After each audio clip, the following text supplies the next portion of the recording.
All right, so in the last chapter we talked about the internal measuring metrics, so ADR, RevPAR, occupancy percentage, those key performance indicators. Those are things that we could talk about ourselves. We have all that data, okay? So what we're going to talk about this time is how do we compare ourselves to the outside of our hotel, our external comparison. And we're still going to use the ADR, the occupancy percentage, the RevPAR, but we're going to use it in a little bit different way in this time, okay? So we have comp sets. How many of you have heard that phrase comp set before? Yeah. What does it mean, Anna? What does comp set mean? Well, the things that other companies have that you too have. Okay, yeah. Your company has. Good. So it's kind of how we compare ourselves to other hotels that are similar to us. Okay. And so that's how we kind of look at, we're going after the same clientele. Okay. We're going after the same type of guests. And so we're going to talk about the different ways that companies establish their comp set. What's one way that a hotel can establish their comp set? Like what's one criteria that we can base our comp set on? Location. Location. Okay, so where a hotel is located can determine if we're going after the same guest. So who can give me a specific example? Let's say, well, you can use anywhere, but you can use San Antonio or any city. That would be an example of a hotel using a location as a comp set. Okay, so a hotel that's downtown. Good. So if I want to stay downtown in a specific city, then those hotels are in direct competition because I'm going to be looking at different hotels. Okay. What else? Beachfront. Oh yeah. So if you're on the coast, beachfront, which is right there on the beach or away from the beach. So the hotels that are away from the beach may not be in my comp set, but the hotels that are on the beach are definitely in my comp set. Okay. Anything else based on location? If they're resorts or. Okay. Yeah. So based on the types of amenities that they offer. Okay, so let's go through this list really quickly. Geographic location. So we already said downtown.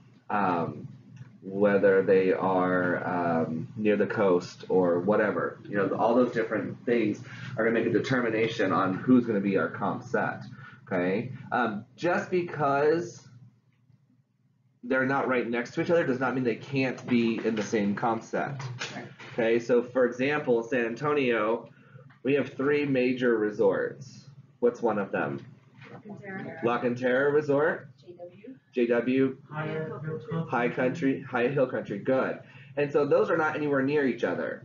You've got JW, La Cantera, Hyatt Hill Country.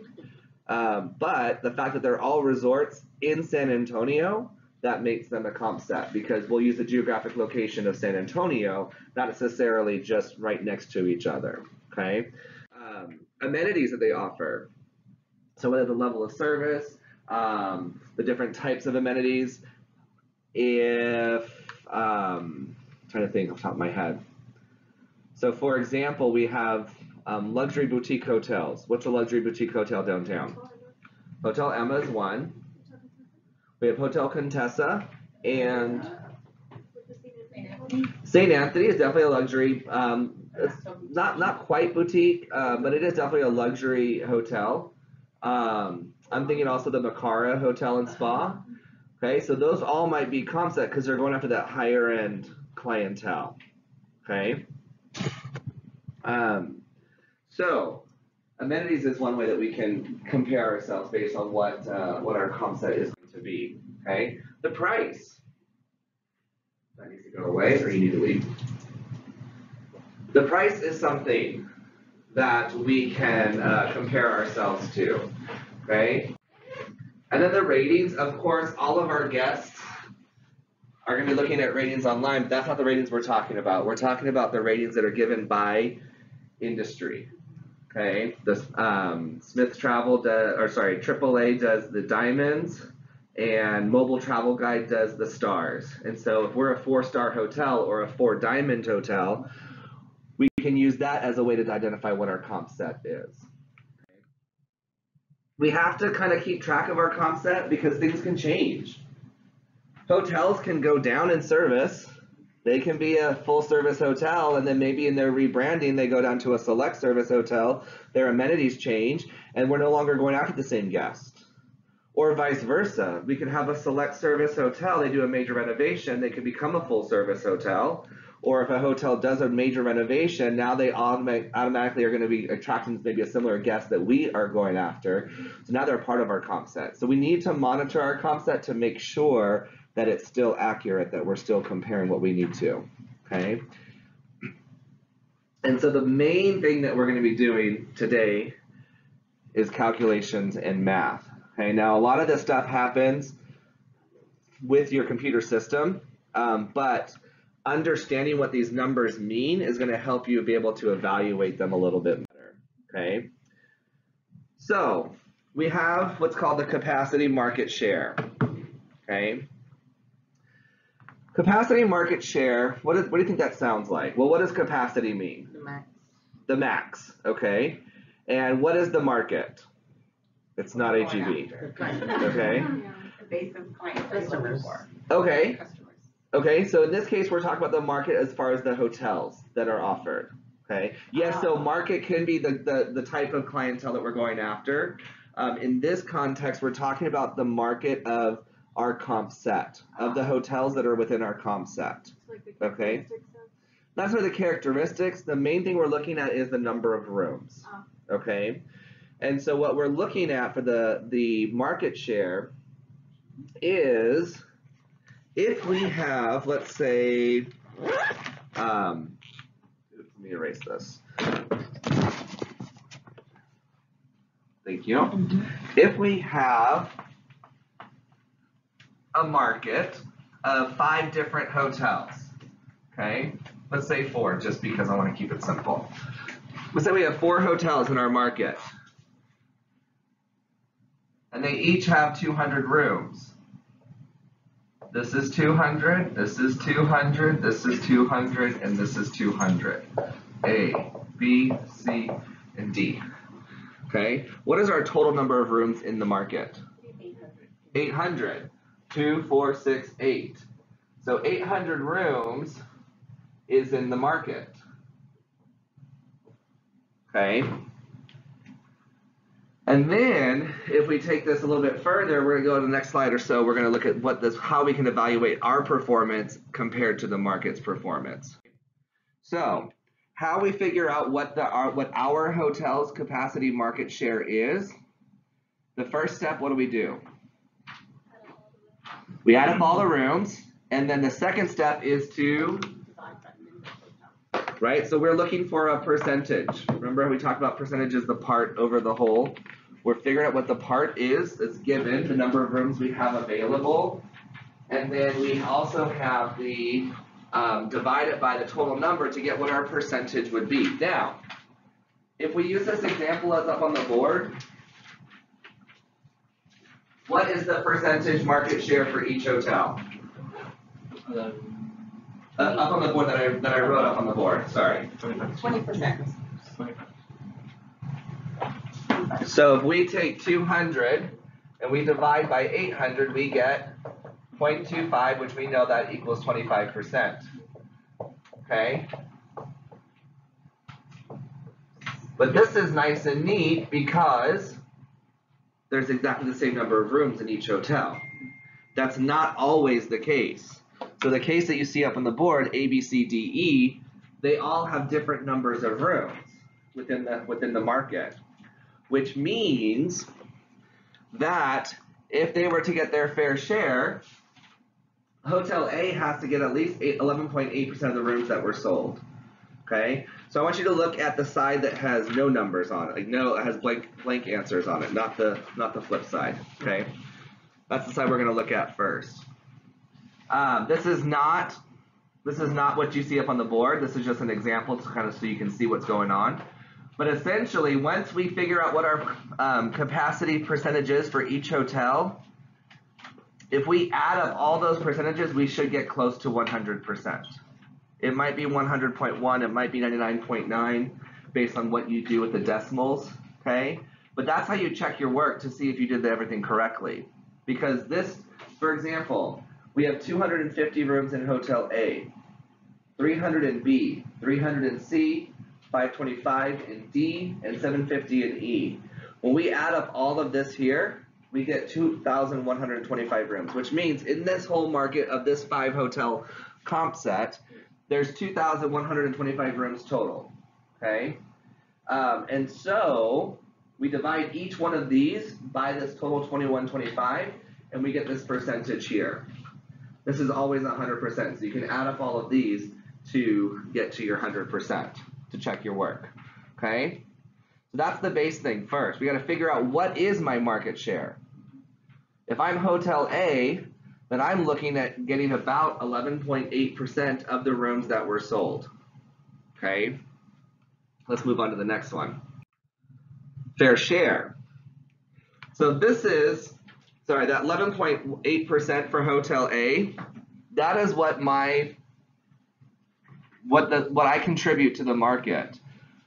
But when we actually, that's what we talk about like theoretical, but now when we're actually comparing what we actually did, this is now I want to see if I got my fair share of the rooms. So after all the results are in, I figured out how many rooms each hotel sold, and then I can look to see if I got my fair share of the market. So let's look at that.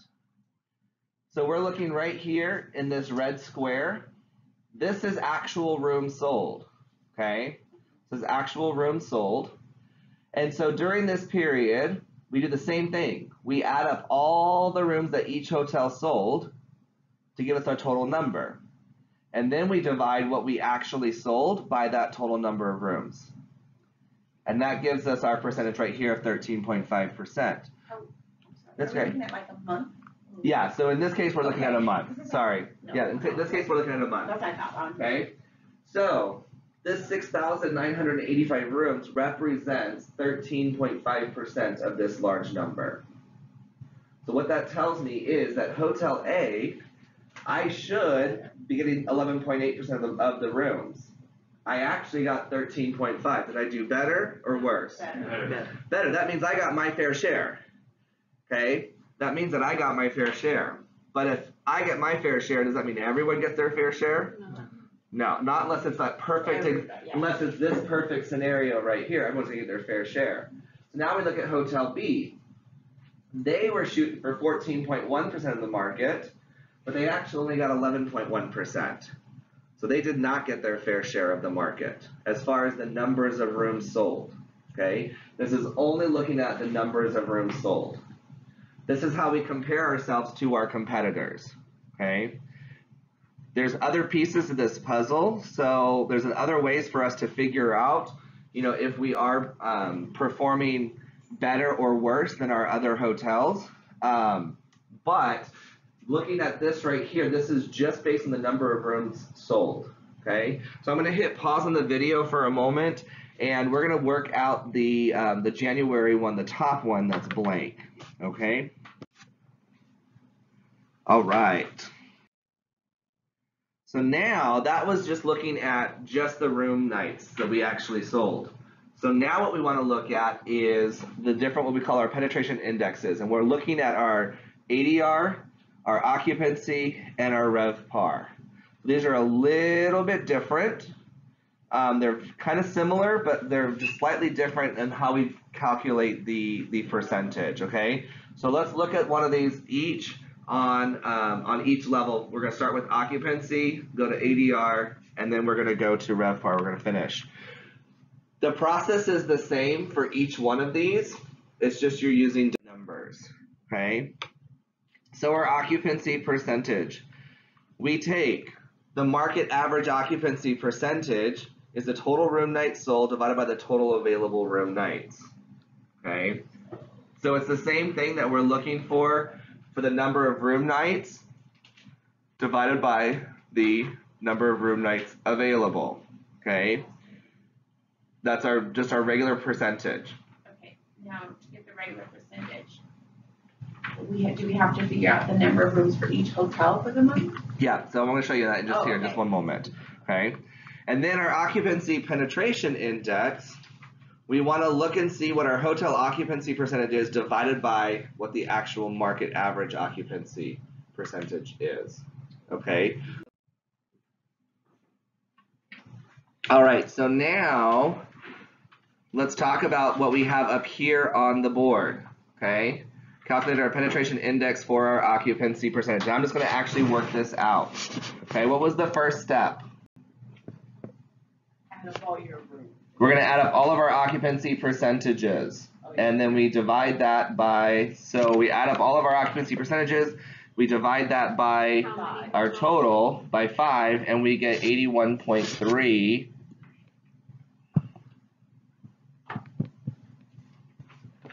Okay, so actually let me do this a little bit backwards, sorry. So number 1, 93.1 plus 64 plus 86.7 plus 80 plus 83. What does that equal? Hey Siri, what is 93.1 plus 64 plus 86.7 plus 80 plus 83 equal? 93.1 plus 64 plus 86.7 plus 80 plus 83 is 406.8. Okay, so we have 406.8 divided by 5 hotels. Hey Siri, what is 406.8 divided by 5? 406.8 divided by 5 is 81.36. Okay? So that's how we get this 81.36% right here. Could be 81.4 if you add it up to the decimal place. Okay?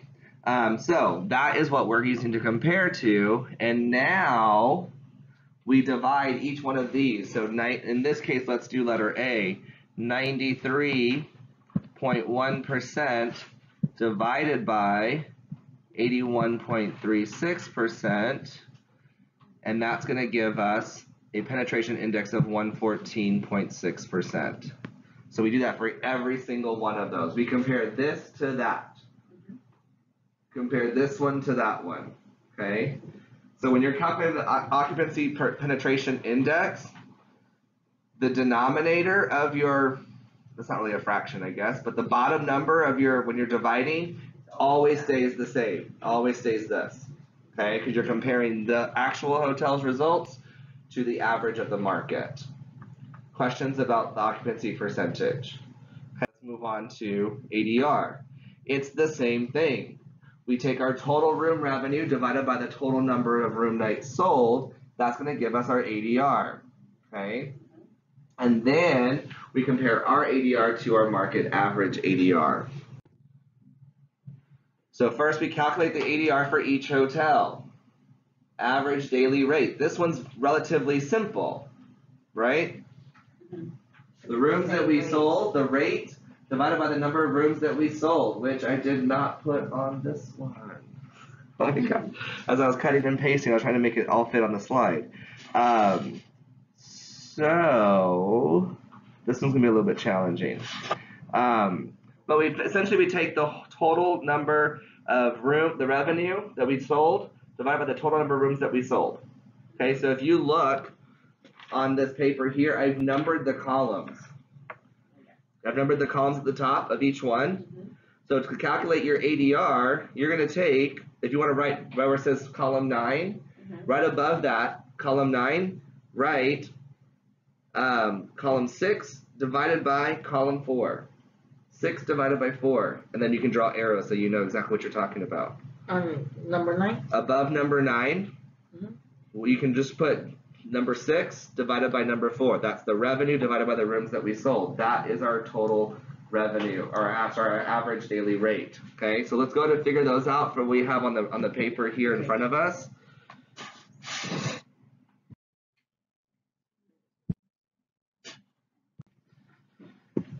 So the last one is going to be RevPAR. Okay, how do we calculate RevPAR in our own hotel? Room revenue divided by rooms available. Okay, so our total room revenue divided by our rooms that are available. Revenue per available room. How is RevPAR different from ADR? Less. Because ADR is the actual. Say it again. They're not so.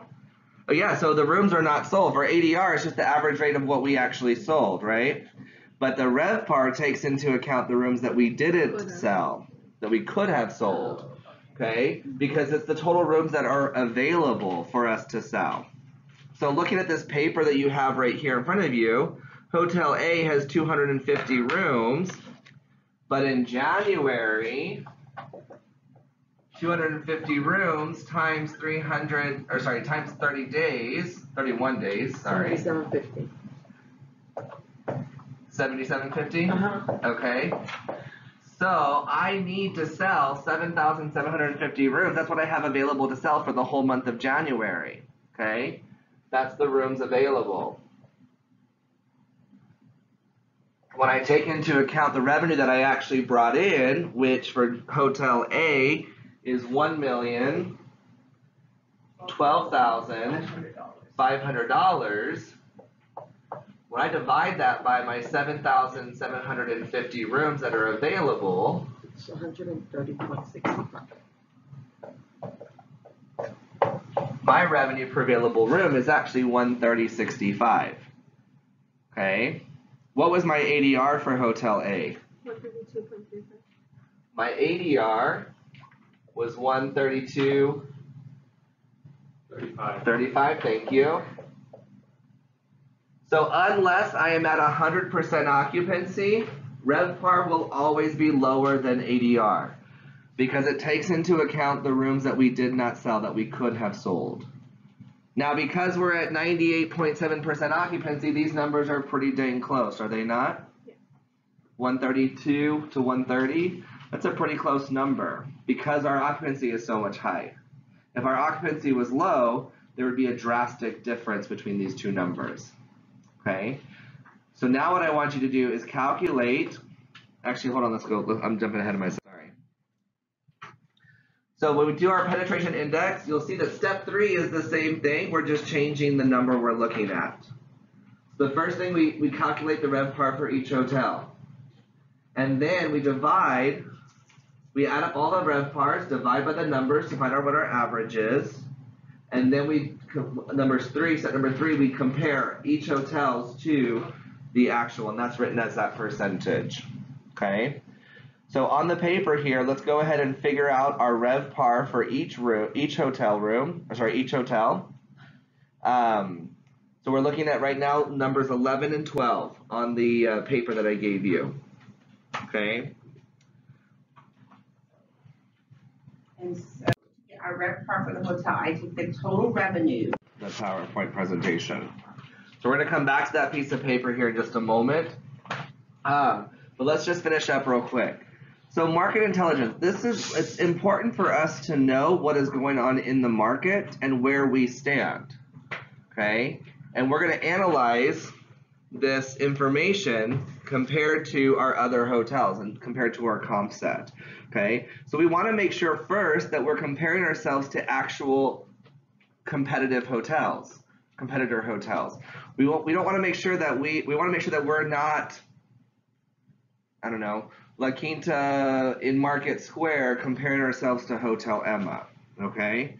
Because that's comparing apples to oranges. So we want to make sure that we're first identifying what our comp set is, and we want to make sure that we're monitoring this to see how we are performing. We can use this information. Maybe our ADR is too high. Maybe our rate is too high, and that's why we didn't get a lot of our fair share of the market, because we were charging too much for our rooms.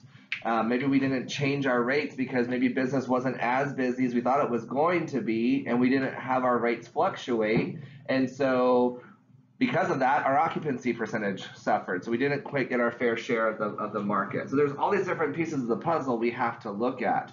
The very beginning, we just looked at that fair share of the market based on the number of rooms we sold. But then when we add in the ADR, the occupancy, and the RevPAR, it gives us a better big picture about what's happening in the market, okay? Yes, ma'am. Okay, so the first step is always to determine what your market is, what your comp set is. Yes, absolutely. And that typically is not, you don't change that on a very regular basis. You might look at it maybe every 6 months to a year. You might reevaluate that.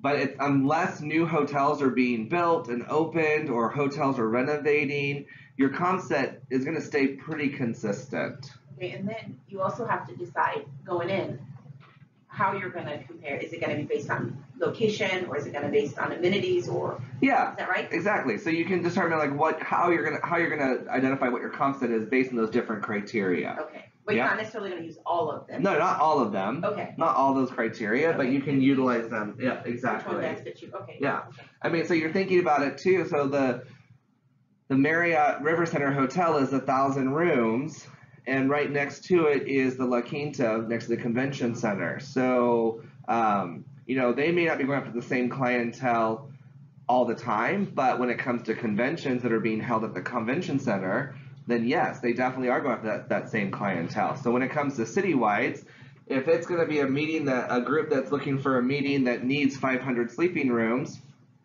then Marriott River Center will be considered and La Quinta may not be. But then if it's just a citywide convention, then yeah, absolutely for that convention, we want to make sure that we're getting our fair share.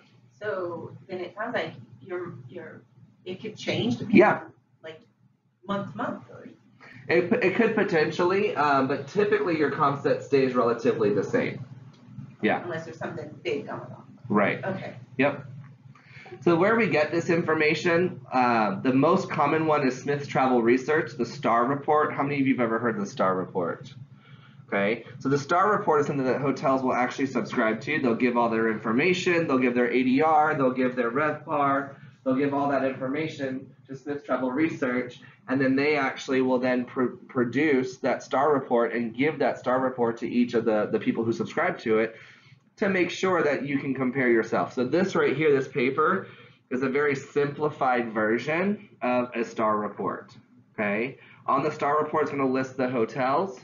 It's going to list the revenue, the occupancy, the ADR, and the RevPAR, okay? So this will be given to you, but now you'll know how all those numbers are actually calculated and understand the meaning behind each of those numbers, okay? So now let's take a look at the results on this paper right here that I have. So whether you finished filling it out or not, flip it over and let's look at the side at the top that says January so we can actually compare, okay?